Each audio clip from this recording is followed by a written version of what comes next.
All right, Jeff Giles, it's an exciting day because you finally get to meet Davia Schindel. Davia, first thing I'm going to do here is I'm going to apologize that Jeff no longer has. He had this massive beard when you and I first started talking about doing this podcast.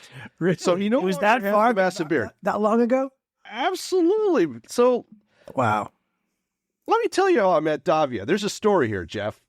So Annie Zaleski, my wife, puts out a book about Duran Duran's Rio. She starts doing press. It's my memory that one of the first interviews she did was with Davia. And like, she was nervous about doing press because she's like, I don't know what kind of questions I'm going to get. So it's the end of the day.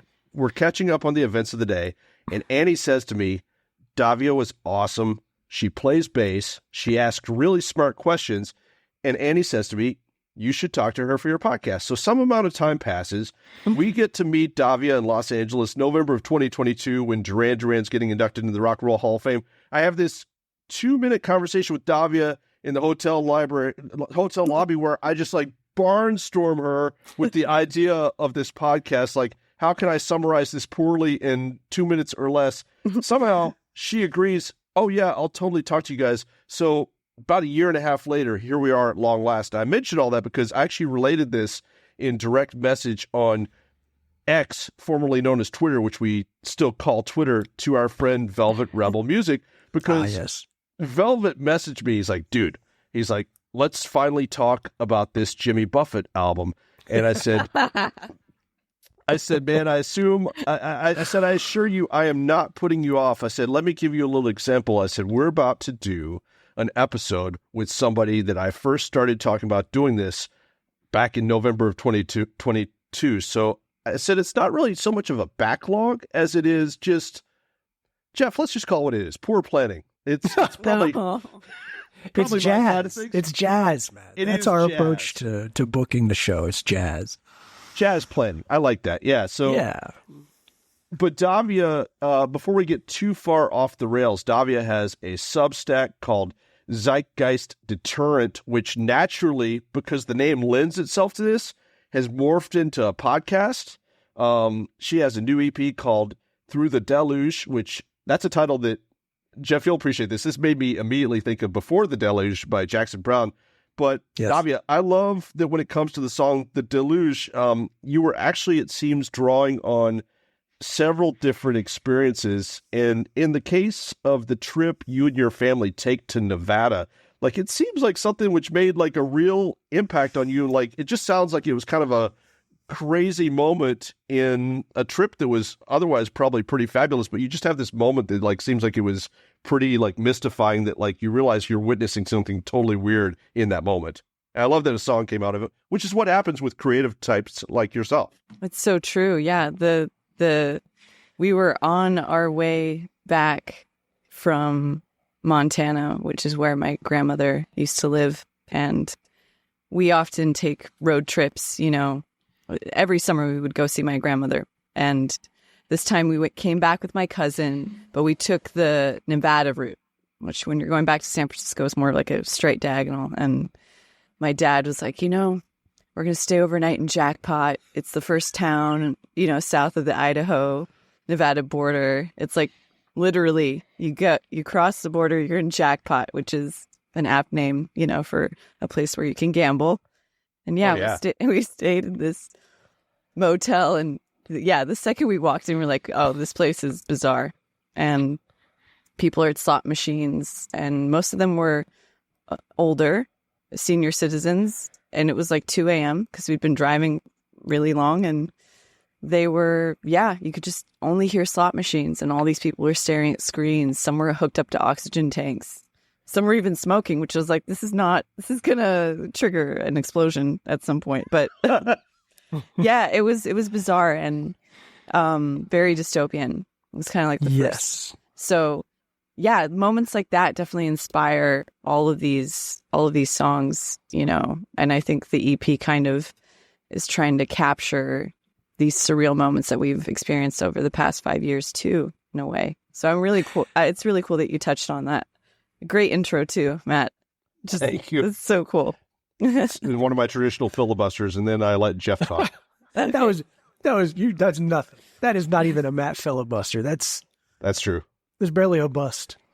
But in the video, Davia, but I'm wearing a shock collar that if it goes too long, Jeff just hits a button and I stop talking. The Clavin 9000. I had to go to a business conference in Vegas once, like 20 years ago, and I still remember one of the saddest things I've ever seen in my life. I was coming down the escalator Sunday morning. It had to be. It was probably before breakfast. It was very, very early. And the room with the slot machines already full. Just like you said, most of those people were senior citizens. It still haunts me to this day, that image. Like, holy shit, this is how you're starting your week. Yeah, I mean, it's kind of like this incessant, and the thing that really shocked me about it was this kind of lifeless, emotionless type of interaction with the machine. There was no joy of the gamble. It was just like, I'm just going to keep doing this. I'm going to keep doing this, keep doing this. And I feel like it really echoes a lot of, our life through screens too.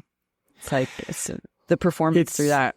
Yeah. It's the same look that people become alarmed by when they see toddlers, toddlers with an iPad or whatever. They have that kind of glassy stare.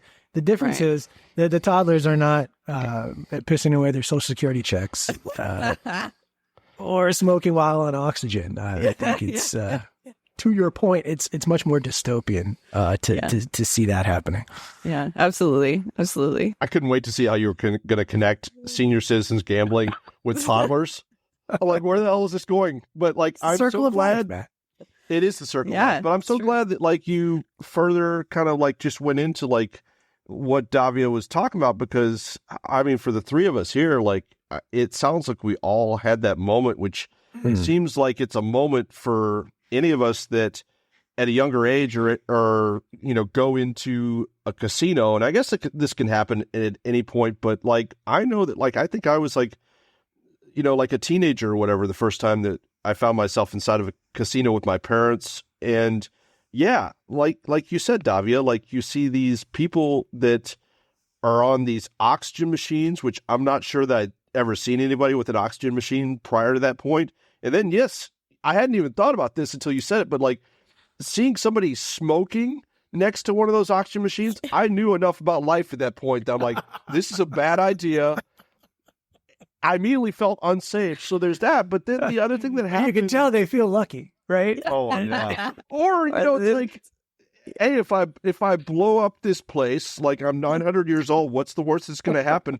I'm going to die soon anyway. So what I took away from it was like, even at like a younger age, like I just felt kind of sad because like you say, Davia, like you can just see that there's no joy in what these folks are doing. And it's just like, that was one of those early times in my life that like, I just kind of saw the darker side of something. And just like, I don't begrudge anybody, doing what they want to do, because there are people that like can keep some sort of handle on it and they enjoy going to, Vegas or wherever.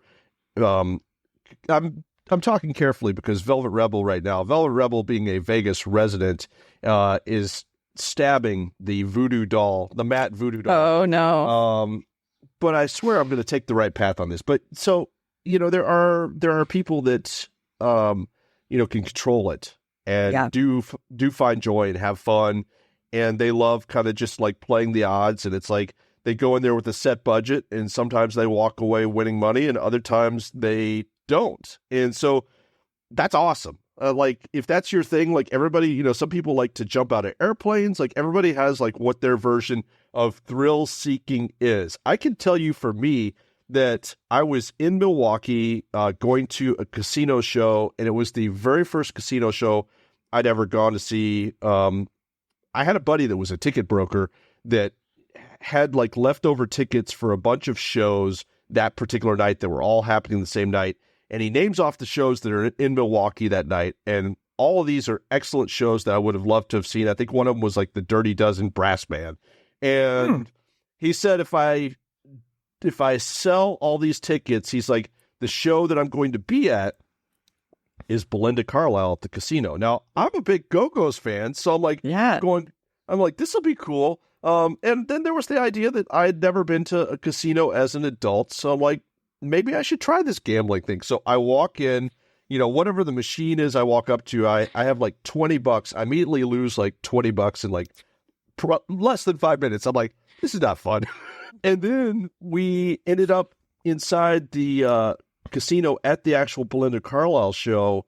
And there was the brother of a rock star who had recently passed away that apparently was really good friends with my buddy. And so once he found out that I was from Cleveland, said rock star had not been inducted into the Rock and Roll Hall of Fame yet. Oh. So he spent the entire night telling me about how I needed to go back to Cleveland. He was angry. He's like, you need to go back to Cleveland and you need to let people know that so-and-so needs to be inducted into the Rock and Roll Hall of Fame and this is an injustice. And so I don't know where all this is going other than casinos can be a weird place and weird experiences happen. And I think we could probably just bring it back around to you talking about being in Jackpot, Nevada.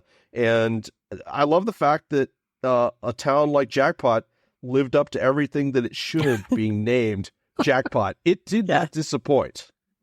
It did not disappoint. And the hotel room, I also have to mention the hotel room just stank of cigarette smoke. And my poor cousin was like, I was like, it's the only one night we can do it, Yeah.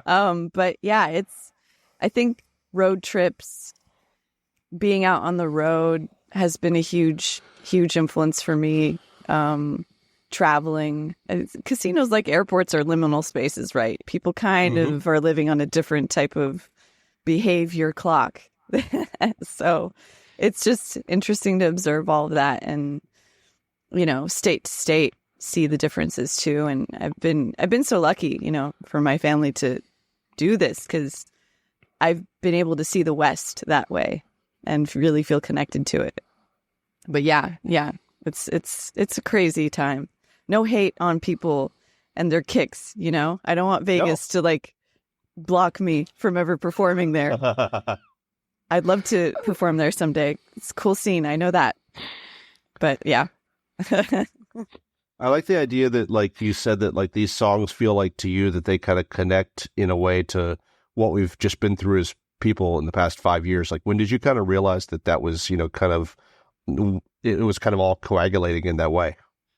I think I had been tossing around these themes for a while, and I wasn't sure how to address them because how do you sort of compress all of the, the swath of emotions that we've felt, from losing people in our families to losing opportunities, sort of feeling the shift in reality. So I was like, okay, I have to really sort of edit a bit because I think I don't want to provide a body of work right now that feels overwhelming.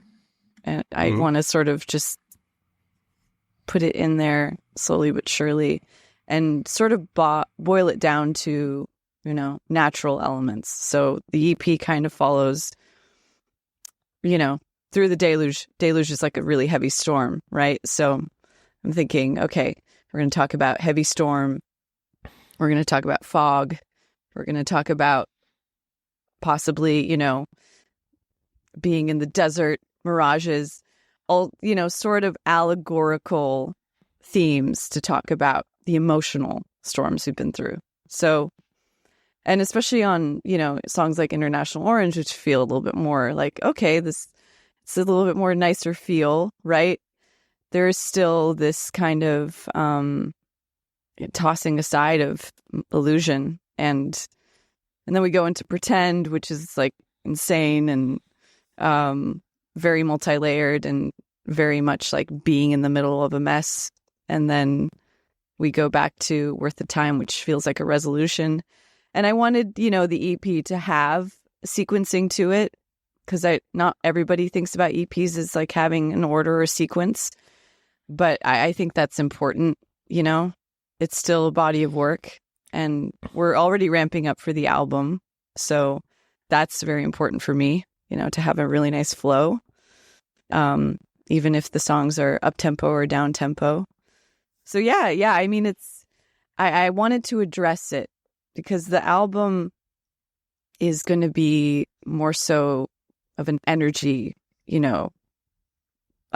pulse. It's not going to be it's not going to be as introspective as this. So I wanted to kind of provide that sort of intro and then be like, okay, now we're full steam ahead. So that's a long-winded way to get around it, but I appreciate you. No, that's perfect. I love the way you described that. Like EP is sort of a throat clearing or an appetizer. I was curious about that when you started off by saying that you didn't want the work to be overwhelming. And I wondered if these were just a handful of songs that you separated from what would have been a very heavy record if you had kept all those songs together, or you answered everything just now.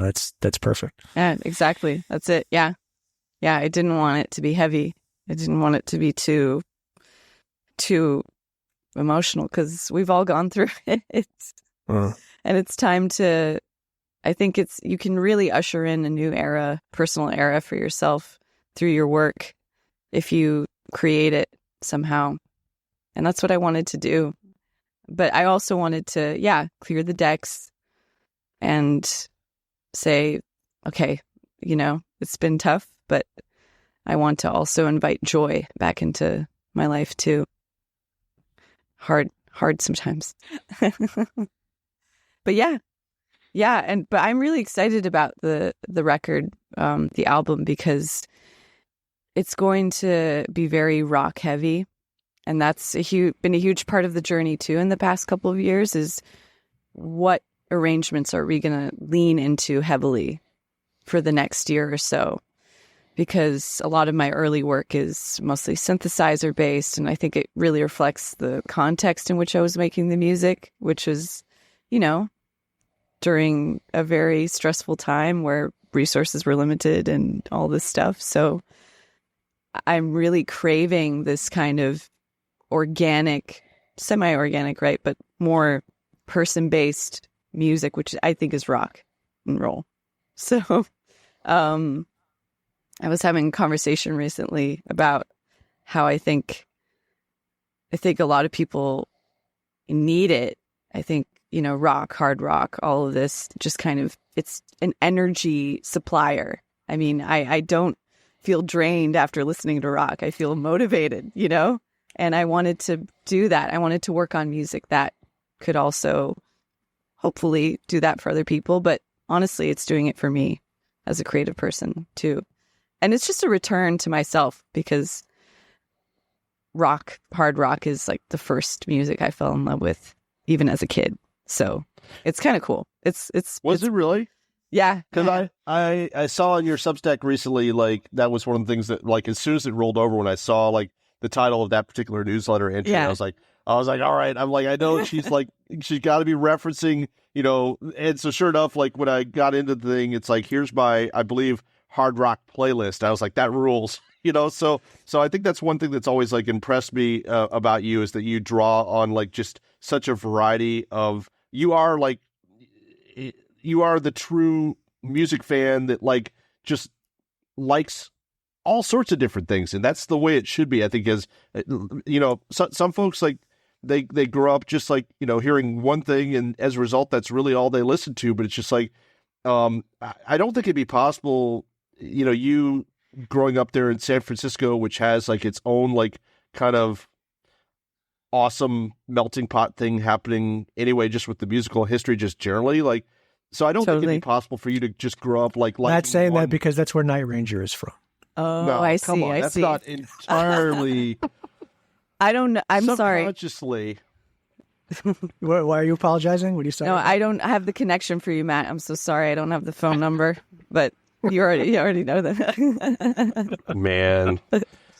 I tell you what, Jeff, I didn't think this was going to be such a short conversation, but I guess right. I guess we've reached the end. Sorry. So, but how did you like? So to drill down, like, I mean, obviously, like I saw the playlist, but like, what was the context like that you started like hearing all this stuff? Like, what was some of this first stuff that you really started hearing as a music fan, just that was around you? Well, okay, I really have to give credit to my parents on this one, because I have to tell you, like, they trained me. I mean, we were in the car and a song would come on and be like, who's singing this? Who's playing drums on this? Who's playing guitar on this? And I'd be 5 years old in the backseat going, Stevie Nicks, Don Henley, like,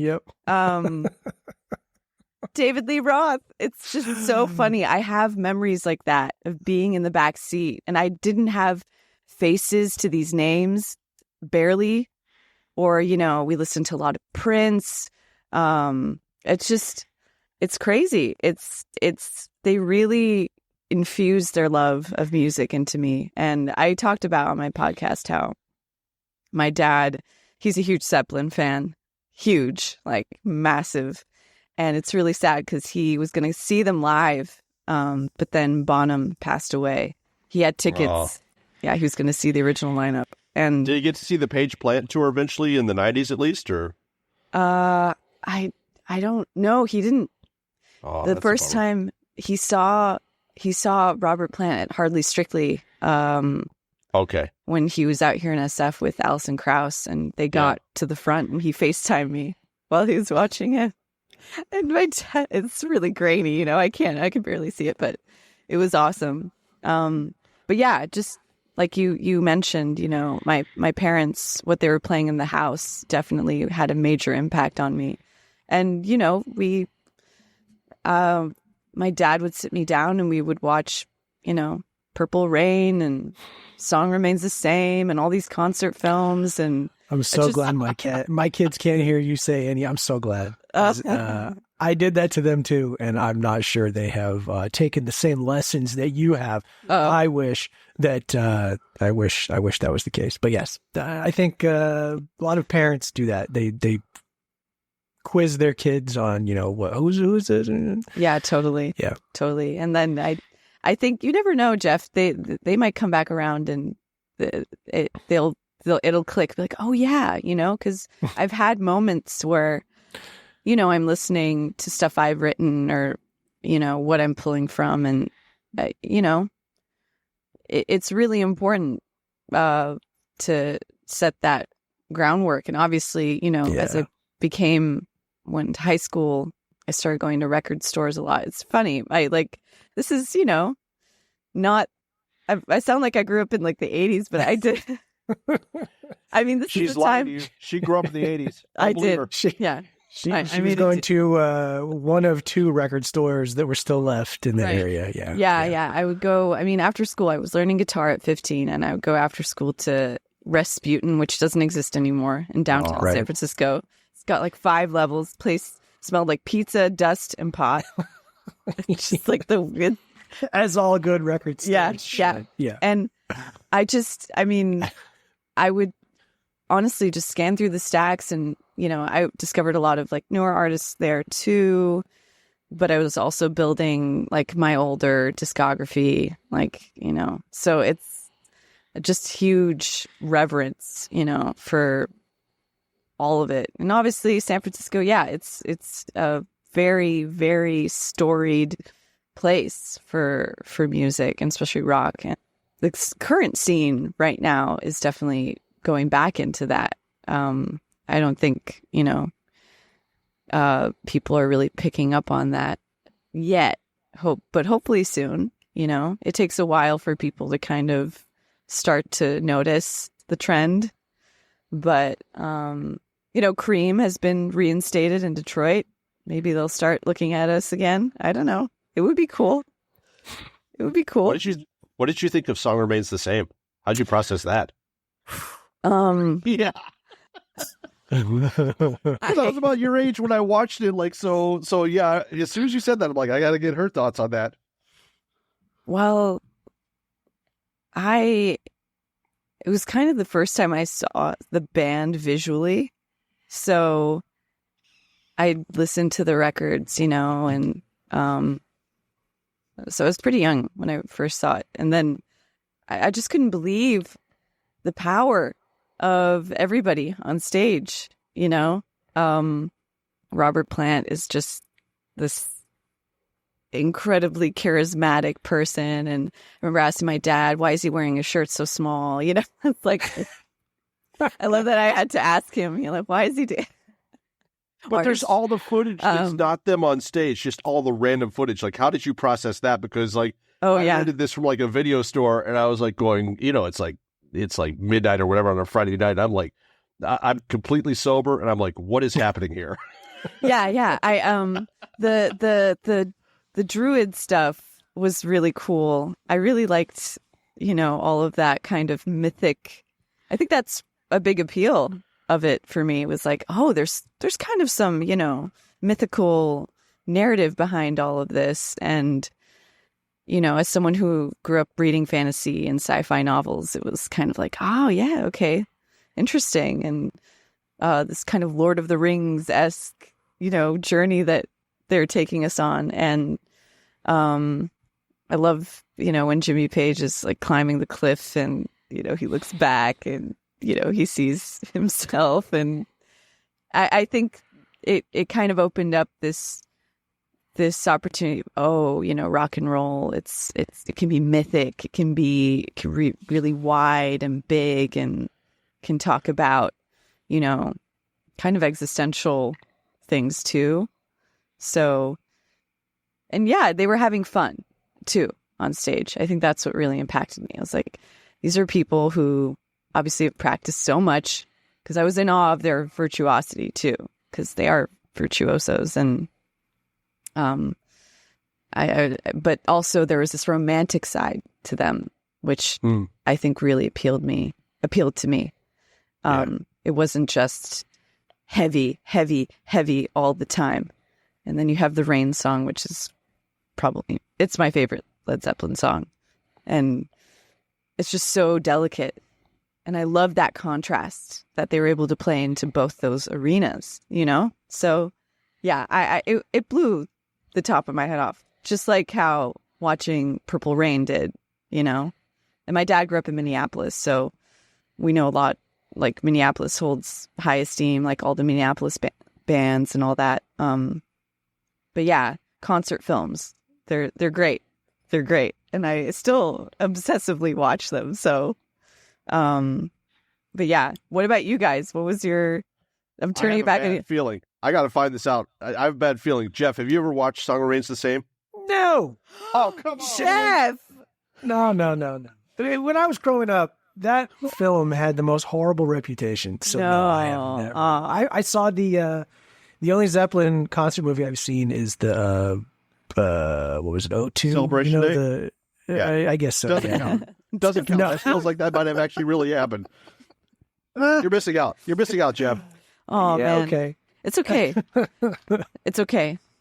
It's okay. I want to know something. Now that I know that this all goes back to Bonzo for you, and you're prepping a rock record, are you going to make a point of featuring some just gigantic fucking drums on this record? Jeff, yes. Thank you for yes, absolutely. I've been very percussive leaning ever since the beginning. Ever since the beginning, I started studying piano, and I really loved the percussive element of that instrument a lot. And I was lucky to go to school where we were very musical. I mean, music class, we got to try everything out. We got to, you know, do drum circle, all of this stuff. And yeah, I remember becoming really obsessed at a certain point in high school with like that gated reverb drum. Like amassing playlists just based on that. And I had a huge fixation with Don Henley's you know, Boys of Summer. Oh yeah. Track, which I was like, you know, he used a Linn drum on that, and I love drum machines too. But I was like, I've done a lot of work with electric drums, a lot of work with E drums, and but it's time to get back to a proper kit, you know?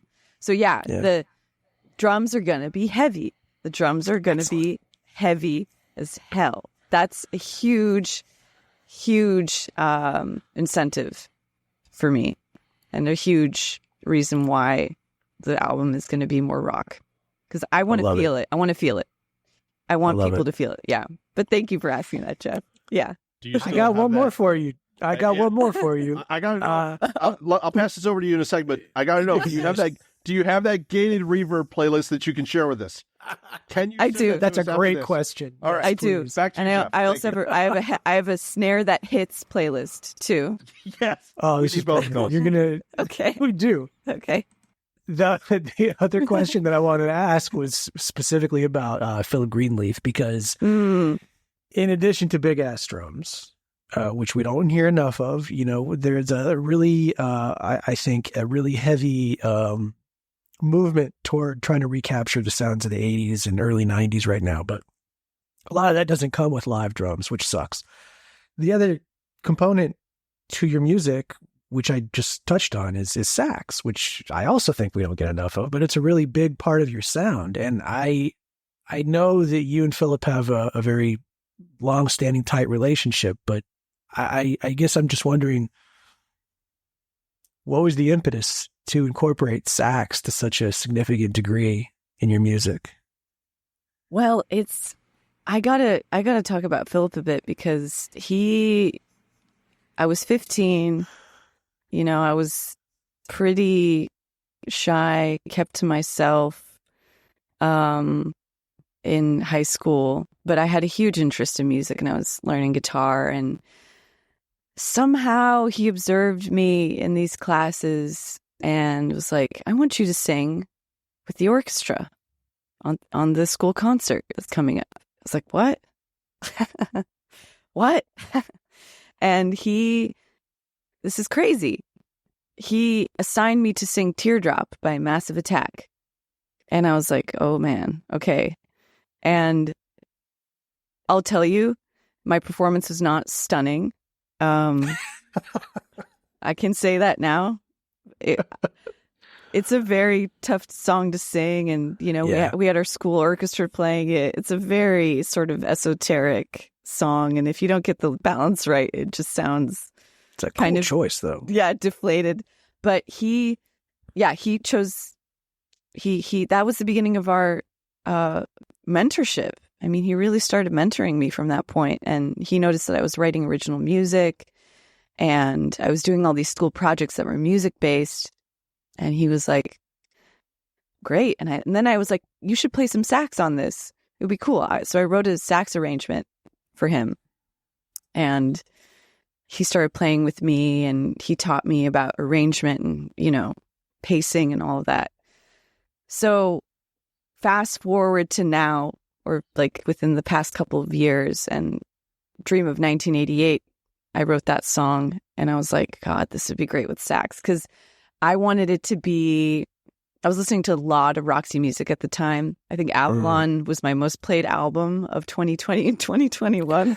I played that album almost every day because it calmed me down. Yeah. I was going to say, that given what you were talking about, what we went through, that is not a bad record to listen to if you're trying to deal with something. Yeah, exactly. And it's a very beautifully sequenced record. It flows nice. It doesn't have any massive points of tension. And I wanted to write a song to kind of like emulate that. And I was like, Philip would be great on this. So yeah, he was like, yeah, I'll play on it. And he did a beautiful part.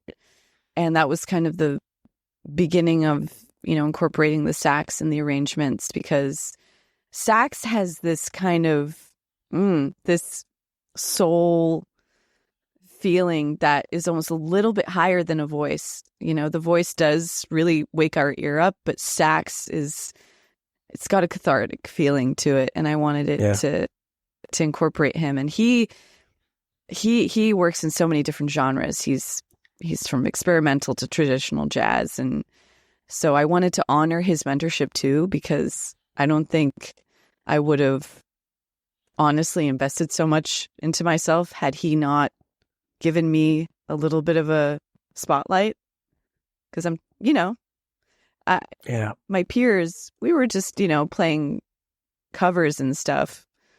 We weren't really writing material. So he really invested in me to start writing music, my own music.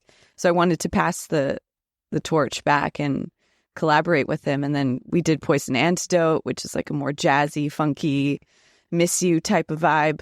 And I wanted him on that, right? And then International Orange, I wanted him on that too. I wanted him to convey the yearning, because saxophone's so good at that, conveying the yearning. And like you said, Jeff, with the 80s records, it's a lot of yearning in that, but also joy. Yeah, So yeah, the sax is it's reserved for special songs like that. I don't know if I don't know if sax is going to be on every single track, but I think it'll be on the big ballad for sure, because there's nothing better than that. But yeah, shout out to Philip. Yeah. Massive, massive inspiration to me still, even now. Here's what I'm hearing from all this, Jeff. I made a big mistake by giving up alto saxophone. I should have studied. That's so cool. I absolutely did. And I think I probably sent my band director through an extra decade of therapy, which he deserved all of it. He was not a nice person. But yeah, I had my alto sax period, which followed my period of playing piano, which followed my period of learning the Suzuki method for violin with my sister. Wow. Yeah, so saxophone was like the last stop, but I think piano is the thing that I really kind of stuck with. But I've always had, you made me think of, you're right, like just like what a central character sax is in so much of the music that, I enjoyed, like, be it from the 70s, like you kind of like, mentioned the Stones, or, certainly the 80s. Like, it's just, I mean, it's there through a lot of decades worth of music, but it's just like, it is kind of like in a sense, the unsung hero of a lot of songs and albums. Like it's like, where would we be without a guy like, Bobby Keys, that like did all the stuff that he did with the Stones and, and so on. Yeah. You have like these various people that like were just masters of that instrument. And it's like, just like we could like look at something like Tom Petty and the Heartbreakers and like what Mike Campbell has brought with certain riffs that he played. Like, there are certain songs that would not be those songs if they didn't have that certain sax thing that sometimes was the hook. Like, so it really is kind of like just an amazing secret weapon of music. So I love like hearing you just go long on that. Absolutely, Matt. It's like, I feel like you can really optimize a catchy song and make it even more catchy with a good sax arrangement, because it transcends language, I'm going to shout out Careless Whisper, right? I knew somebody was going to go there eventually. we have to, because I think more people will go do do do do do do do. Yeah. Than or that's not even the melody line. What am I doing? Do do do do do do do. People are going to go there versus da da da. They're not going to, Absolutely. They're not going to do the verse. So it's a way to perk people's ears up. It's the extra spice that sometimes a song needs. But yeah, and sax can go in really low places too. It can almost be a percussive instrument sometimes, at least how Philip plays it. So everyone who's listening, go catch Philip if he's ever playing in your town. Yes. And it can't go low, and I keep waiting for the Barry to come back. Now that we're starting to hear more sax again. Oh, yeah. I want to hear more Barry solos like we used to. But yeah, that's true. We're getting so far off topic. It's fine. This is the point of the podcast. No, I'm here. I'm at an hour. We haven't even talked about Suzi Quatro for 1 minute. We're so wrapped up in Davia's music. I like this. I like it a lot. You're a major asshole. You just brought up the baritone saxophone. How can you just like drop a baritone saxophone mention and expect us to like go anywhere else? But you're right. You're right. I was concocting my brilliant segue, Jeff. I was going to like, find a way to like weave, from wherever we ended up, which happens to be the baritone saxophone. So thanks for leaving me with a heck of a transition point from the baritone saxophone to Suzi Quatro.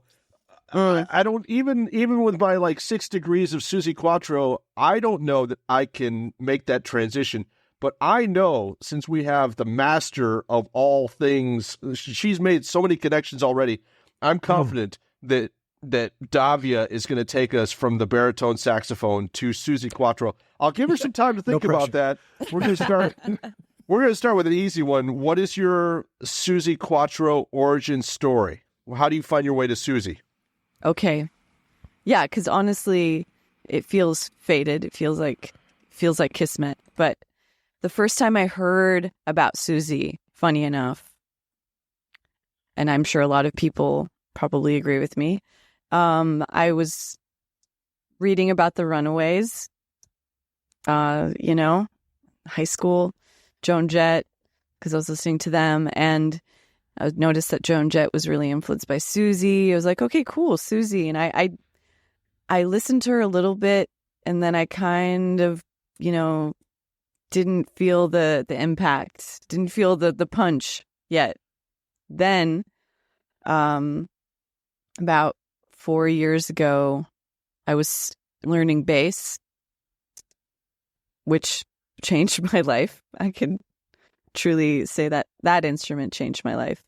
And I was looking for, inspiration, and I found Suzi. And it felt like a lightning bolt hit the ground.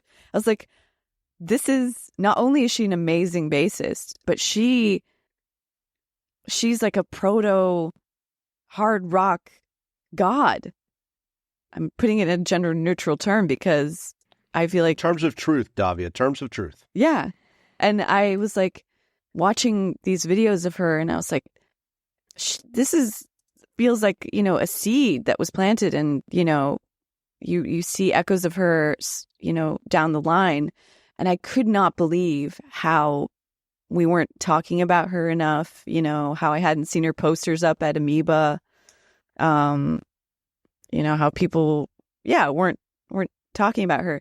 And a lot of UK people, a lot of my British friends know about her more, which is something we'll talk about. But I watched this documentary on her that came out a few years ago, and it was talking about how she never really conquered America, partly maybe because she moved to London early in her career. But it's a big discussion, right? Why didn't she, capture the zeitgeist like other people? She's huge in Australia. She's huge in Europe. She's huge in Eastern Europe too. But yeah, so about 4 years ago, I was like, where have you been all my life? Why didn't I really, really find you earlier? But I feel like timing is key. And I think it was really great. Yeah. But that's how I really got into her. And yeah, you listen to songs like Devil Gate Drive and Van Halen. I could hear them doing something. You hear them doing something like that, and it's heavy, and it's not, something that you're hearing a lot of the lighter pop acts doing during the 70s. I feel like she was so adamant to just carve her own way. And then later on, she got more poppy, right? But yeah, that's the origin story, Matt. Short and the long of it. That's pretty great. I'm glad you mentioned the film, because the film is called Suzi Q, and it came out in 2019. And my thought, like, as I was watching that earlier this week, was that, like, I feel like that documentary got lost a little bit just because of the time when it came out. Like, it comes out right before the pandemic. And like, when you said that you wanted to talk about Suzi's second record, Quatro, my immediate first thought was that, like, I'm like, you know what? Like, there's the documentary. I haven't watched the documentary. I should finally watch the documentary. It's, you're right. Like, she never really broke through here in the States, but like Cleveland has kind of a thing where it's just like, there's all these people that, because of the radio station we had here at the time in the 70s, WMMS, they played the Runaways early on, but they also played like Fanny. They played Suzi Quatro. They played Rachel Sweet. So there's a lot of things that like I'm aware of because it was popular here. And I mean, I moved here with my family in 1989, so it's just like I know that I know that somebody like Suzi Quatro wasn't popular everywhere else, but for people that lived here in Cleveland all their life, they don't know that the rest of the world didn't like Suzi Quatro as much as they did. Like there's certain things that like, Roxy Music was really popular here, but it was really enlightening to me watching the documentary, just seeing all the people just testify for Suzi Quatro. Like, seeing like, I wasn't surprised to see like Joan Jett and Sherry Curry, but it's just like, here's Debbie Harry from Blondie. Like there's like some heavy hitters that like, step up. I mean, it makes sense that Alice Cooper is in there being a fellow, like, guy that like Detroit is so key in his own story. But like, I don't normally love documentaries that just have a ton of talking heads, but I thought it was really beneficial in this case to like really see some people that like were not run of the mill people, but in fact are legends, just really saying what you just said, that like, look, Suzi Quatro deserved a better deck of cards than what she got, and it was very like, I like just watching her musical journey with like, the Pleasure Seekers and just everything that like makes up her kind of like rise to like doing her own thing. Like, I forgot that she, worked with Mickey Most, that she gets, wrapped up in the web, starting with her first couple solo records, including this one, of working with Mike Chapman and Nikki Chin, like, so she had like a lot of good mojo that like she should have been somebody that like we are talking about as much as we've talked about, the Runaways and Joan Jett and so on. Any of these other things that like got more play over the years, but it didn't. So it's kind of nice to. I think that one of the first people that I heard just really kind of like evangelize Suzi was I was talking to Kathy Valentine after she put out her memoir. And somewhere in the midst of all of it, like she just started like going on this long thing about Suzi Quatro, like, and it was really kind of out of context, but it was just really cool to like hear her kind of go long form on her love for Suzi and how she was just like unhappy that like there should be more people talking about Suzi Quatro. And what was interesting about that was the first time I talked about Suzi Quatro with somebody, but then I like started over the next couple of years, like, just I'd be talking to people and somebody else would bring up Suzi and this other person would bring up Suzi. So it kind of like all culminates with when she got like the documentary. It's like, all right, this is justified because it's like long overdue, but like watching that documentary and listening to this second record, like really like brought me back to like, just, I think that first of all, and I'm curious like how much this ties in for you, but like in the back of my mind, like I just have like this vision of Suzi as a guitar player, which she is, but like she's a bass player, and that's how badass of a bass player she is that she just like, she brings that same vibe to the stage that you would expect like a regular guitar player to bring, but she's playing bass, and bass, like I always think that like there's this line between, the bass player is either kind of like a subtle bass player that's in the mix, or there's somebody that's just a total badass, and Suzi's just a total badass. And like, I really enjoyed like getting to see all the footage of like her just doing her thing in the documentary, like, because it's just like, you watch that and you're like, okay, here's why these people all like have such huge reverence for Suzi Quatro, because just look at that 5 seconds. That's why you also need to like, just recognize Suzi Quatro. I'm putting down the microphone now. Amen to that. No, truly, because she's an amazing performer just to watch. She loves being up there, and I think that's something that, we also don't talk about enough is how does she show up on stage? How is she physically taking up space? And we're thinking about, the context of the time. And, she's taking up the space. she's not minimizing her gestures, right? Which she's not really choreographing, right? She's choreographed, but in a really reckless way. And watching that as a female performer is huge. It's very cathartic because it gives you, and I'm sure it did for a lot of the young women at the time who clicked into her. It's like, oh, I can do this too.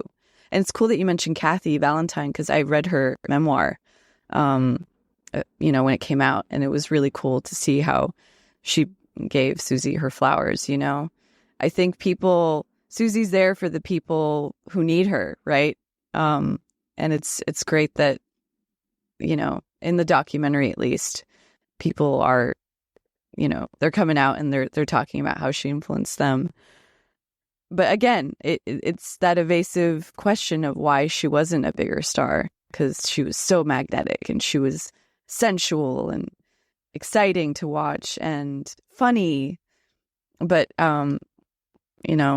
she had so many eras to her career, musical theater, TV, Happy Days. I was waiting for this. Yeah. And which a lot of people know her from. Yeah, as exactly. Lucky, from Happy Days more so than Leather. Excuse me. Leather. Sorry, Leather, not Lucky. The mighty Leather Tuscadero. Leather Tuscadero, yeah. Yeah. So it's interesting to observe all those different chapters to her career, because she loved performing regardless of the genre. But I follow her on Instagram, and it's so cool. She posts a lot, thank goodness. Like if anybody's going to post all the time, I want it to be Suzi. And she talks a lot about Elvis being her first inspiration. She's funny. She loves talking about him on Instagram and posting pictures with him. And it goes to show that she was, sort of also struck by a lightning bolt of her own and kind of her own path, because she grew up in a musical family. Like you mentioned, Matt, the Pleasure Seekers. She was with her sisters in that band and some other folks. But this initial dream of being the leader of the pack was kind of instilled in her. And yeah, I mean, Elvis, she wasn't drawing, and it's interesting. She talks about, I don't do gender, my influences span from all sorts of directions. And it's interesting how she was like, I'm going to wear pants, and I'm going to wear, a leather jacket. I'm not going to wear a dress on stage. I want to be comfortable. But she doesn't see it as a transgressive act. She's just like, I want to be up there and feel connected. So, which is revolutionary, I think. Her maybe she doesn't see it as that, and that's what makes her so great, because she was like, I'm just doing my thing. But yeah, and I don't know. I was thinking about this more this week because I was preparing to talk about her and how, I think a lot of the reason why she might have not made such a big splash with certain offerings that she put out was maybe the way that certain records differed in different countries, and the single selection. Like Devilgate Drive wasn't included, I think, on the U.S. pressing of Quatro, her second album. And that's a heavy track. That's probably my favorite track. It was released as a single. And then the Wild One, as an opener on that album, is funky. It's kind of loungy. It's not as heavy hitting as a single, which is not included on the record. Single version is better, in my opinion, because it's just more naturally her. So yeah, I don't know. I'd be interested to hear what you guys think, after listening to the tracks, because it's a question of timing. It's not streaming back then. They have to think about these processes. They have to press the record. They have to get it out. Distribution of the record. Yeah. It was different. That's what I think. She wasn't done any favors by her label situation. Yeah. Yeah. That may be what it comes down to, because there was nothing, her sound was perfectly in line with the times, and She, as we briefly mentioned, was on one of the most popular shows in the country. I just think if she'd had more record company muscle behind her at moments when it was really pivotal, maybe things would have turned out differently. But to go from Rack to I think RSO next, and that was like late 70s when RSO was kind of on its way out. And then I don't even know what labels she was on after that. I think maybe Polydor in the early 80s. Like, I just don't think she ever really had the machinery behind her that might have helped her get across. I don't know, Matt, what do you think? Yeah. It's a lovely question, Jeff. I'm still thinking about baritone saxophone, but beyond that, God. I love, first of all, how Davia, calls out a preference for the single mix versus the album version. That's, also a key identifying factor of fellow music nerd checking in. So just in case you didn't realize that Davia was full on music nerd, like she just officially logged on. I'm here. With that particular, in case it wasn't the gated reverb playlist, there's probably the sax playlist. There's been a lot of signs along the way, but as soon as she said, I got to say, it's the single mix. That's the one. No, I was listening to this record this morning on headphones, and it's, I think that Mike Chapman and Nicky Chin kind of get a controversial / negative rap for some of the folks that they worked with over the years for being too controlling and this and that, blah, blah, blah. And I'm not sure how much of that is true. And I would love to kind of know the backstory of that as it kind of relates to this record a little bit more, because you have kind of a interesting mix of covers and originals and the record. But I think so it's a hodgepodge of things on paper, but I think what I appreciate is that every song on this record, it all feels just definitively Suzi. She never, I was thinking about the Mike Chapman, Nicky Chin thing, just in context with, kind of their overall arc in their career. But when you think about Suzi, just the vibe that she projects when you see her playing live, be it on stage, on YouTube or, in the documentary that we were talking about, you always get this vibe that she's her own person. And I loved what you said, Davia, just as far as her not feeling the need to fit into any sort of box, gender wise. That wasn't even a consideration for what she was doing, because as we know, it's that has been a consideration for so many of her peers, and so many of her peers felt boxed in because of what they were and what they were expected to conform to and so on. So I never feel that with Suzi Quatro. I never feel she's up against it, doing something she doesn't want to do. And so this album as a whole, to me, feels very defiantly Suzi, just like everything else that she has done with her career. And it's just she's a badass. And I think that this album just has that firmly on display.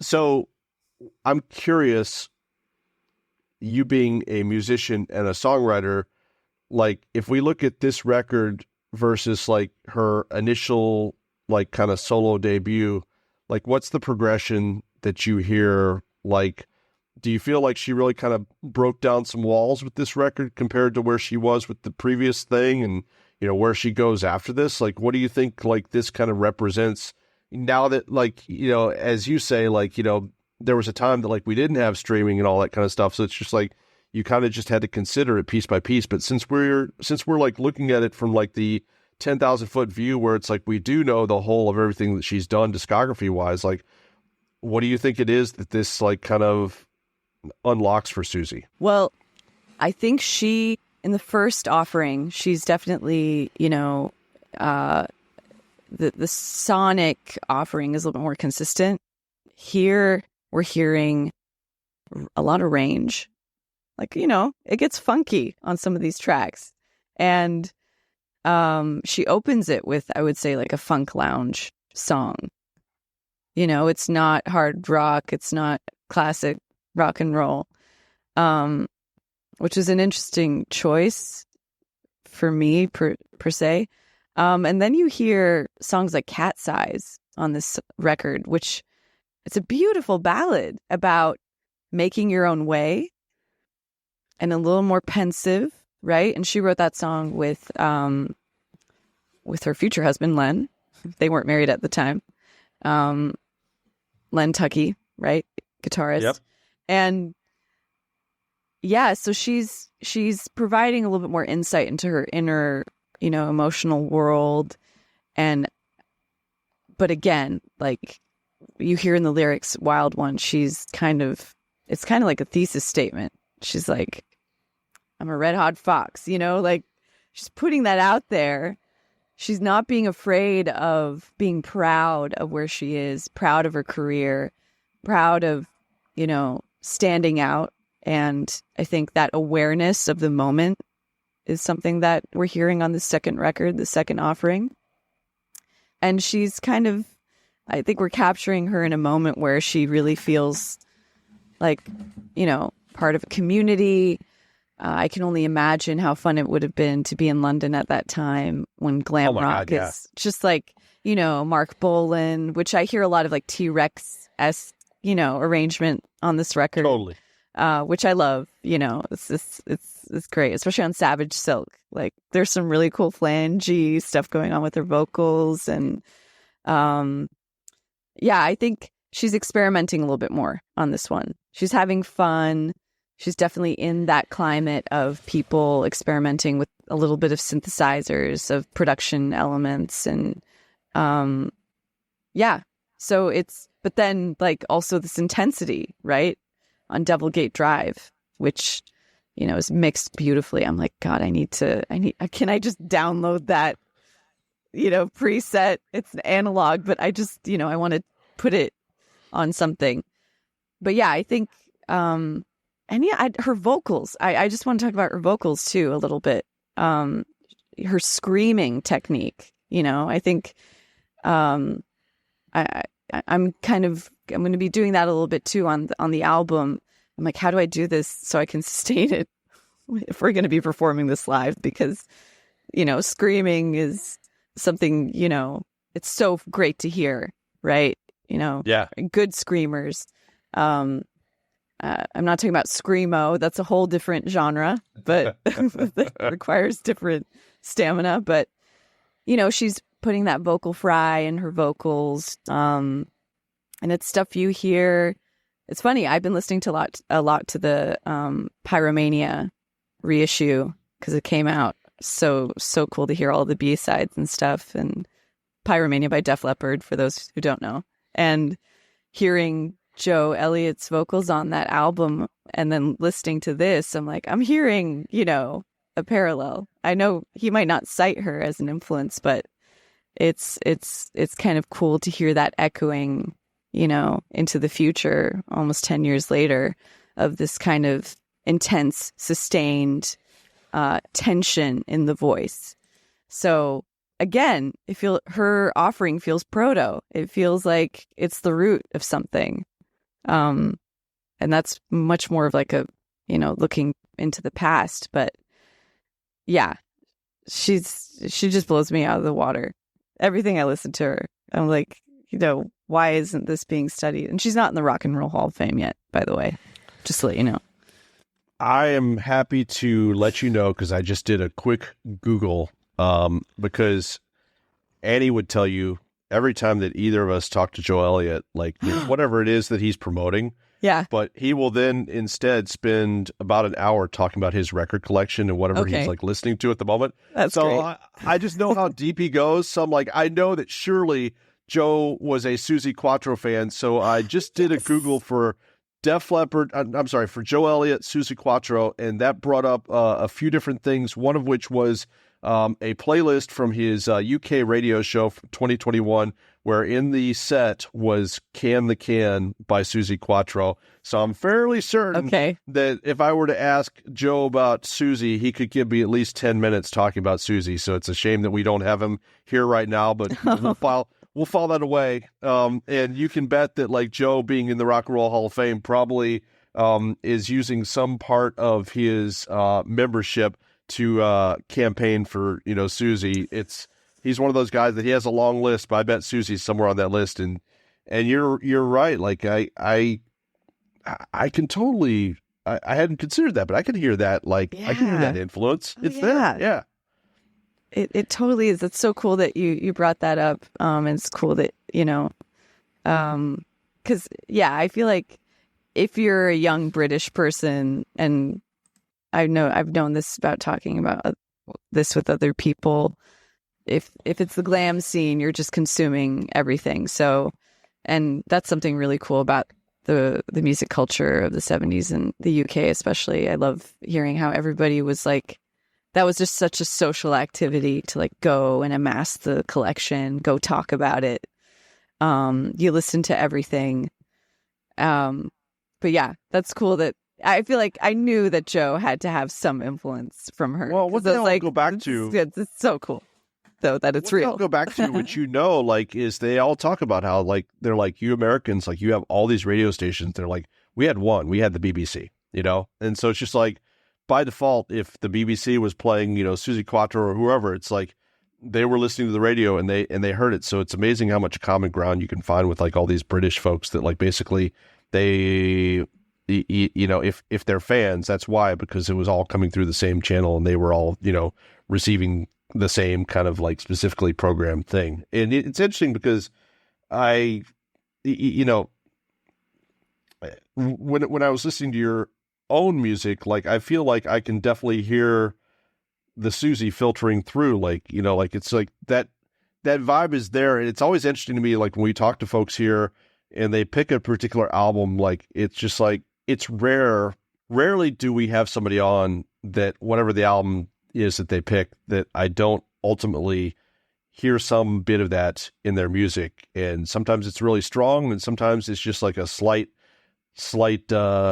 layer to what they do, but it's pretty natural. Like it's like we're all music fans, and I think that whatever we do as music fans like is really kind of colored by whatever it is that like the things that we love, and really the things that, as that like you're listening to in the moment or at the time that you're writing particular songs. Like you can have another batch of songs 2 weeks or 6 months or a year from now that don't have that because, musically, like you're somewhere else. And it's like, and I think that's kind of like the great thing about people like yourself that are writing songs now. Not that it wasn't always this way, but I think that in this like streaming world where like literally you can like just listen to anything when the mood strikes, like as a result, like I feel like it kind of colors, my impression is that it would color things differently for songwriters today than back when maybe Joe Elliott was like sitting there listening to a particular Ian Hunter album for a month or two, like it's just like, it's much more, seems like it's much more rapid fire these days, just based on selection. Yeah, absolutely. And great shout out. Cause he is a huge Mott the Hoople fan. And I love that when other musicians are just very, very, tipping the hat to their influences, because it's how we get here, Nothing is singular ever. But when you're mentioning streaming and that kind of world and the playlist world, right? Sequencing is not so important. I mean, people aren't really necessarily thinking about tempo sequencing like a DJ would, on a dance floor, but maybe they're thinking about a vibe or a theme, and that's all good and fun. I love making playlists, as you know, but I'm not waiting for the gated reverb screamo playlist. You can send that along too. Yeah. I do listen to screamo. People are going to laugh when they hear this. I do listen to it. It's not on like a level that, of a fan, but I listen to everything. But yes, so I think the difference in gestation period of sitting with an album, like you mentioned with Joe Elliott, it's different now. I think people do have their favorite albums that they will listen to front to back, but in terms of growing up and influence, it's much more fractured now. It's, songs are getting shorter. If we're talking about like popular pop music, which, it's always a great conversation to have. What is popular? What is pop music? What are the charts? I don't know. I grew up at a time when I was still reading Rolling Stone magazine and looking at the charts in the back of the magazine, and streaming was becoming huge. Like, I was in this kind of weird transitional point of media consumption. I was buying CDs and still, so maybe I've got two hands and two baskets, one in the analog world and more like physical media, one in the digital world. The dangers of getting too swept up into the sauce of streaming and just kind of letting things shuffle too much, I think, is being present with the media. I think it's a lot of passive consumption now. People aren't really like sitting with it, or they'll put it on and like go do something else. We do that, that's fine. We do. It's human, but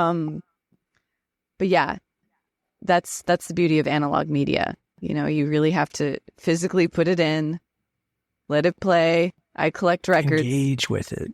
Yes. Yeah, engage with it. Exactly, Jeff. So, but there's a big resurgence in collecting vinyl now.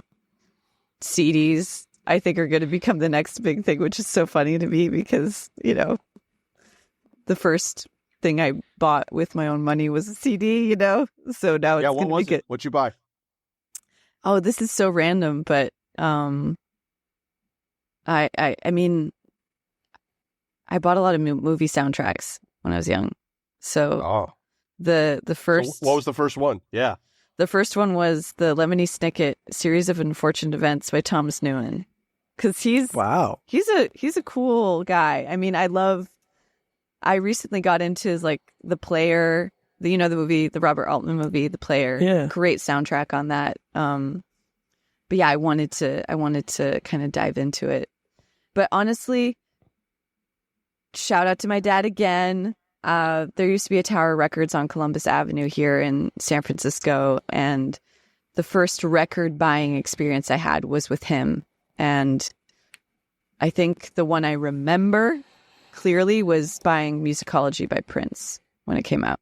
And I went up with him to the desk, and then I obsessed over the liner notes. But the one I bought with the money I saved up, it was, But that happened on the same year. So anyway, it's random. I have a good friend that went down a soundtrack rabbit hole, and like I bought her CD collection at one point, and so I suddenly had all these soundtracks. And I know that Jeff, that you went through a whole soundtrack. I mean, I had soundtracks, like, but it's just like, that's kind of a fun rabbit hole to go down, and that's something that Jeff and I have been talking about in recent days, is because he pointed me to a YouTube channel of a guy that like just like is going through and excavating like all these like AOR rock soundtrack rarities, and so very specific type of soundtrack. Oh, okay. A lot of movies that you didn't know existed, and you don't need to know they existed. and performers with names like Mark Urgent. It's nice. We'll trade playlists. We'll send you the link to this YouTube. It's like 1,200 songs that I swear to God, if you recognize 3 of them, it's going to be a miracle. No, please. But yes, I go on rabbit holes too, guys. I go on Internet Archive. Oof, yeah, good bootlegs on there. Really good stuff. I just go on there and I spend hours. It's bad, but I love it. Watching ephemeral footage from concerts in like the 80s and the 90s. I found a really good Green Day concert on there from like 1994. But yeah, you just find this stuff. Yeah. It's great. I love the internet. Set the record straight. I love the internet and the convenience it provides. It's great. Like, there's nothing better than, like, you talk about concerts. There's nothing better than, like, the fact that we can go on YouTube or, as you say, the Internet Archive. And obviously, like, 94, good period for Green Day. They were doing just fine. But the Internet will also serve you up video footage of a full show of whoever your band is that you love, that one tour, that 1 year that they went on that nobody cared about that band. You can find footage for that too. And it's like, that's why we have the internet, in my opinion, is because we want to watch that concert that somebody filmed with like a giant camcorder that who even knows how they got it into the venue, but it exists. The sound is crummy. The video quality is not much better, but it's there so we can see that tour since we didn't get a chance to see it. And I love that. And Annie's the same thing. She goes down the Internet Archive rabbit hole. That's like question number one. When I tell her that I can't find something, she says, well, did you check the Internet Archive? And so I tell her that I did, and she still will not believe me. She says, well, I'm going to find that for you on the Internet Archive. So this might be why you two are bonded, is because it's partially through the Internet Archive. Shout out to Annie. Yeah, 100%. I watched a really good bootleg of Def Leppard in Fresno, 1980. I think it was their first U.S. tour. Oh, it's awesome. Awesome. And the audience is like, more, louder. Like, yeah, they're opening, they're the opening set, and they're so young, they're so raw. It's not perfect, but it's so good to see those early performances too, I think. And that's another thing in this present day and age. We don't see the growth of artists so much anymore. There's this obsession with packaging and like kind of delivering everything as if it's been, not enough talk about the journey, I feel like, in the process, and not enough freedom and comfortability to be like, yeah, I wrote this song. This is a demo. It's kind of rough. Or here's a concert I did 10 years ago, and sharing that. You're not going to see a big artist do that today, I don't think. I don't know. We don't want to keep you too much longer, because one of the things I always carry with me, I'm thrilled that I get to make this segue, is that one time Jeff and I did a podcast where it was, 2 hours, and I come upstairs and Annie's like, who were you just talking to for 2 hours? Nobody wants to listen to anything for 2 hours. Now, I want you to know that as I was doing Davia research today and reflecting back on the two conversations that you and Annie had about Duran Duran, you and Annie spent an hour and 48 minutes talking about Duran Duran's Notorious. So great record, yeah. Yeah, so I was happy. You just hear Annie yelling from another part of the house right now. Still not 2 hours. Yeah, I was just happy to find that evidence to support like my next thing. But all that being said, as I was looking at your, current couple of episodes that you have out so far of Zeitgeist Deterrent, I think the first one is a conversation that you had with the director of a film that you did some scoring for. And obviously, like, scoring is something that, like, is a completely different animal. So I realized as we were heading towards, like, kind of like the finish line on this, like, I'd wanted to ask you about, getting into scoring and what that kind of unlocked for you, because, like, that's kind of a really cool thing to be able to get into that, takes you to some pretty interesting places creatively. Oh, wow. Thank you. Thank you, Matt. Your research is awesome. No, I appreciate that. Okay, so that scoring project has been about a year or so in the making. We just wrapped it this month, the beginning of the month. And Anna and I have known each other since college, and, definitely somebody I've gone through so many stages with in life, and I just hold on to those friendships and collaborations so much. But yeah, Animator is her full name for those who are listening, and she's a filmmaker. And she had been tapping me to do kind of musical things ever since we were practically in our late teens. So this time she had done her short, and she was like, I want somebody to do music for it. Would you do it? And I was like, yeah, absolutely. And it's a sci-fi short. So I was expecting, okay, we're going into like, Logan's Run territory with this, with like heavy synths and arpeggios and all that. And those are the first things I made for her. And then she was like, actually, I want this to be more organic and I want this to be more song based. So we're talking like songs from the world that the characters are listening to, songs that are playing on the radio station, songs that they're playing for themselves. And it's like, whoa, okay. So I got to kind of cosplay these different artists of her reference box that she wanted. So it's a very indie rock score. It's a lot of guitars. It's songs. And it was totally unexpected because I was thinking we're going to, do tones and moods, and we do some of that. But the brunt of the work was, just writing songs. And she wrote lyrics for one song that we did called High Expectations. And my friend Spencer Martin, who's part of Dark Daisy, a psych rock band, is singing on it. It's just like, it totally transformed from what I initially thought I would be doing, right? It's not Thomas Newman.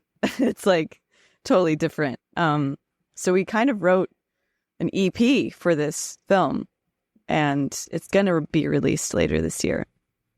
And the process was really fun. I mean, I told Anna, you were more so of a music producer with me and less of a director, because you had a very clear vision of what you wanted to hear, and that was exciting. She knew exactly what she wanted. And it's fun for me to work with people like that because, I've got my own music and I've, been heavily controlling that ship. And she kind of was able to lead me in a different direction and also expand my own toolkit. And it actually was a huge part of my evolution over the past year, which wasn't so public, right? I wasn't releasing any of this stuff. So, it's exciting, It's a sci-fi story about an AI individual who comes across a human and they start a relationship. But she's not robotic in any way. It's like, this is, years in the future when, AI people are just walking around and they look normal. So, it'll be interesting. It's exciting. But thank you for bringing that up, Matt. Yeah, no, absolutely. That's been the past year is working on that.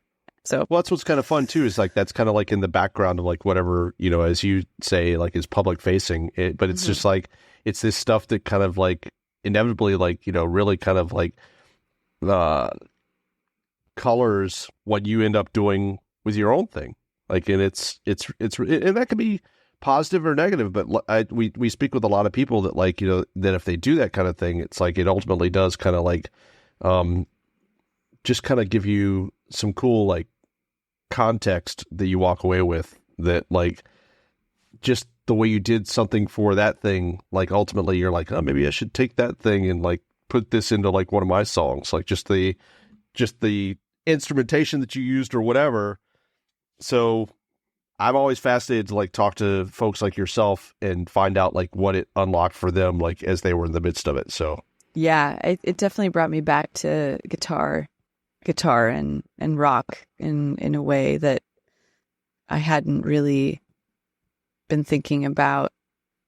It brought me back to me, which is cool, and that's why I'm so lucky to have friends and collaborators like that. Like I said, nothing is singular. I have so many people, who collaborate with me, like Scott Greenberg, who plays a lot of the lead guitar on the EP, does such a great job. He's like insanely talented. He's a virtuoso to me.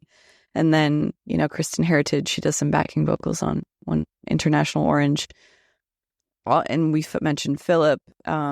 It takes a village for any idea to kind of get to a place. And I definitely don't take that for granted. And I'm just grateful that people want to listen, because that's another thing. There was a time in my life where I didn't really feel like, I stopped caring at one point. This is in my teen years and in like early 20s time. And it's just it's just affirming, which is really nice. And I'm excited about this year too. And it's affirming that you guys invited me on here to talk. And Suzi, if you're listening, you deserve to be in the Rock and Roll Hall of Fame. And I will be at your induction when that happens. Hell yes. Yes. I've witnessed this personally, that Davia will travel for Rock and Roll Hall of Fame inductions that matter. And Suzi Quatro is in that category. Yeah. Can we just talk about that really briefly? Because we need to talk about that, because I don't know your Durante origin story. So I feel like Velvet Rebel, who is a Durante, would smash his computer screen if we don't get that story out before we wrap this thing up. Well, again, I was learning bass. I was like, I love this instrument. And, you start listening to really good bassists, and John Taylor obviously is one of them. And obviously. And it goes without it, because it doesn't need to be said. It doesn't need to be said, but Skin Trade, it's a deep cut. Oh, it's not a deep cut. It was a single off of Notorious. That song was something it was one of the first songs I learned on bass. So It's a cool, understated line for sure. Yeah. It's got a lot of different parts to it. And I mean, Rio is just an amazing record, rhythm-wise, drums and bass. And I practiced to that record a lot too. And yeah, he's a big inspiration also. So bass kind of took me into these all these different directions. This instrument just like really woke me up, because I'd studied piano and guitar before, and percussion and all this stuff. But bass is kind of like the synthesis of all that. And yeah, Duran Duran, just a great band, great music, great visuals. We're talking about visuals as well, and just a great visual identity, and also very vocal about their influences too. So you could not like get into it. But again, it's another band that my dad also talked about when I was a kid. Dad, it goes back to him. He sat me down again, the sat me down thing, and was like, "Yeah, do you know Duran Duran? They were influenced by Japan." And he introduced me to Japan and all these other bands of the new wave. And he was like, where they took their name from? Came from Barbarella. Like, so my dad really hyped up the mythology of rock and roll for me. And it made everything exciting. So when I came back to learning bass and dipped into Duran Duran, it was really great to kind of deconstruct it from a musician's perspective, less from like the visual, mythic identity of all the other bands. So yeah, shout out to John Taylor too. Yeah. What was that induction weekend for you? I think you wanted to like talk about the actual weekend, Yeah. Quinn, my friend Quinn Francis and I, Quinn, who is a huge Kate Bush fan, and we're very happy about Kate Bush's induction too. Yeah. I invited her to go with me because she's a huge music fan as well, but we did not know what we were in for. I mean, I told her it's going to be like a 3-hour plus show, so strap in. 5 hours as it turns out, but yeah. You come out of it and you're like, I feel like I'm in a fugue state. I don't know what I just witnessed, especially at the end. But Pat Benatar's set was unreal. Annie Lennox was unreal. Like, I couldn't believe I was seeing these people in real time, and I think that was the really cool aspect of it, is that we're in that massive hall all together, and it was full of huge music nerds too, which I loved. And Judas Priest, oh my god, Judas Priest, yeah, it was like what everybody killed on the night. They all Dolly killed. Parton, like I can't. It sounds like I made this up, honestly. And Quinn and I were like, we couldn't believe what was happening. We would constantly be like grabbing each other, like, are you kidding me? Like shaking each other.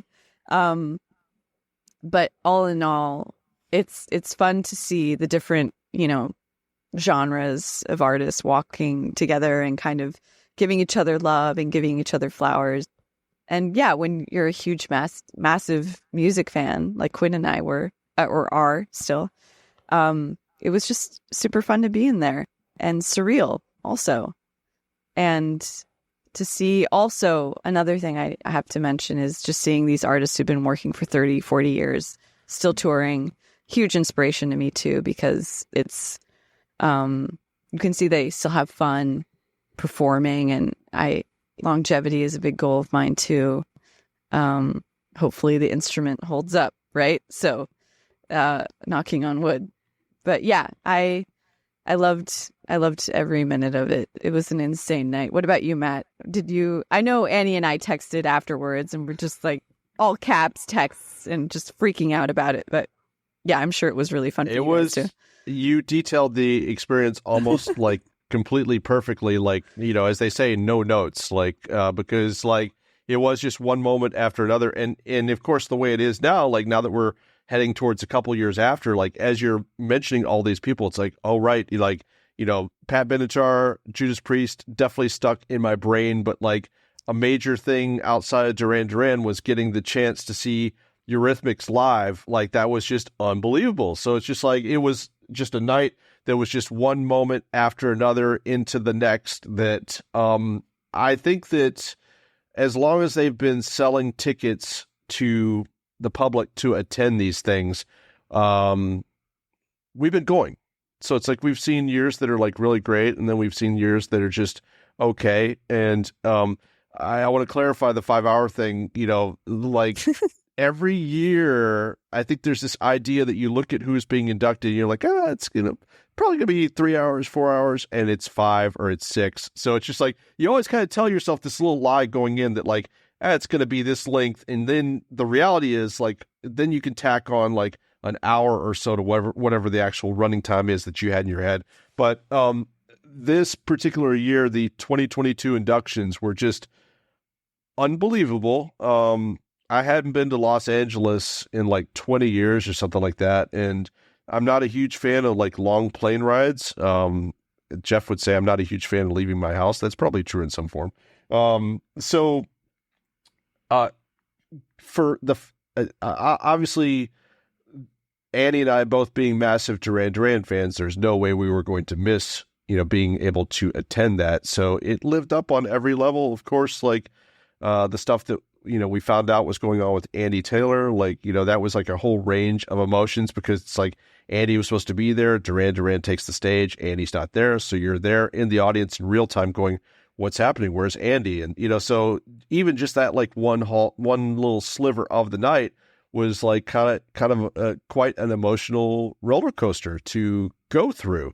But top to bottom, that entire show, Dolly Parton. I think Annie had seen Dolly Parton. I'd never seen Dolly Parton. Like that, as a music nerd, you used, like as a music nerd, like that just checked so many boxes that one night. Like, and I will never get jaded about getting to experience nights like that whenever and wherever they occur, because anytime you get to go to a particular day at a festival or a weekend or whatever, or one of these like, ceremonies, like it's just a truly special thing to be able to like go and experience like so many musical loves on one night in one place. And so that was a particularly good one for sure. Other than that, I have no thoughts. Jeff, have you been to a Rock and Roll Hall of Fame induction ceremony You don't yet? want to get me started on Halls of Fame. Uh-oh. You don't want to get me started on Halls of Fame. Well, listen, you and my friend Scott would agree, because, yeah, but...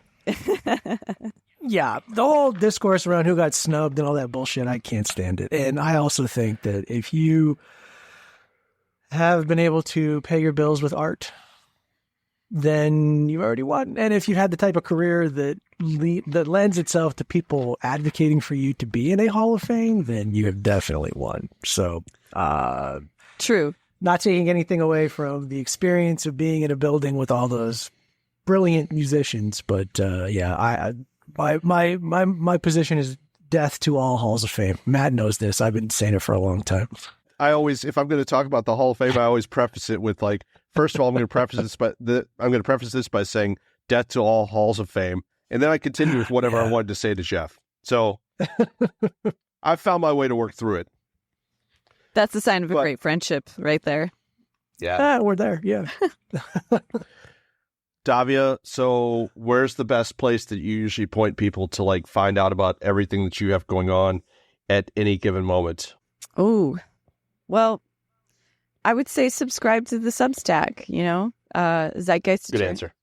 I think it's my favorite platform to share information, and I talk about my process on there and other things too that I'm listening to.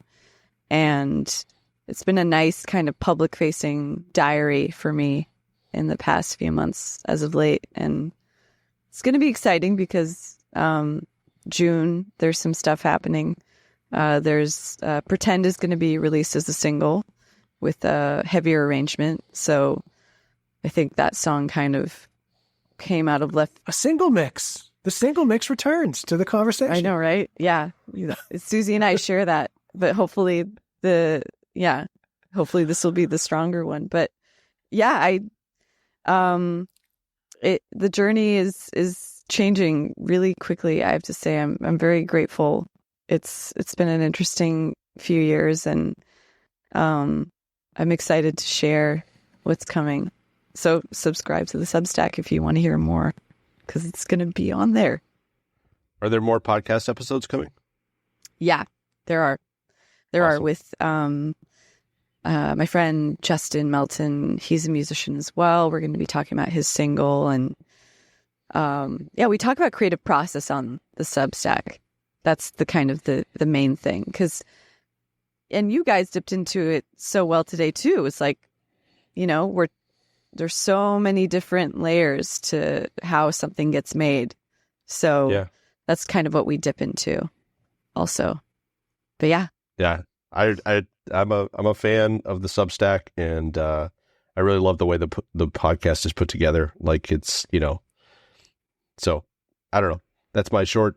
People should check it out. I echo what you say. I appreciate. Check out the Substack. Thank you so much. We'll put a convenient little link in the show notes in the show description so that people can just click on it the way things happen on the internet, and they can discover their own love for the Zeitgeist deterrent. Yes. So, yes. Well, and thank you for taking time here. If you notice here, Davia, we are under the 2-hour mark. So we have accomplished something here. 3 music nerds got together and not only talked about music nerdery, we also talked about the creative process, as you said. We talked about your stuff. We talked about Suzi Quatro. Like, we jammed. This really should have been a 4-hour podcast, and we got it done in 1 hour and 38 minutes. So I'm clapping for all of us right now. So clapping for you guys, and thank you for the beautiful questions too. I really appreciate it. Thank you so much for engaging awesome. so wonderfully. Yeah, thank you guys, and I really enjoyed the Zappa episode you guys put out. By the way, we suffer for our art. Yeah. Hey, it's always fun to talk about Zappa. All right, folks, we're gonna end it right here.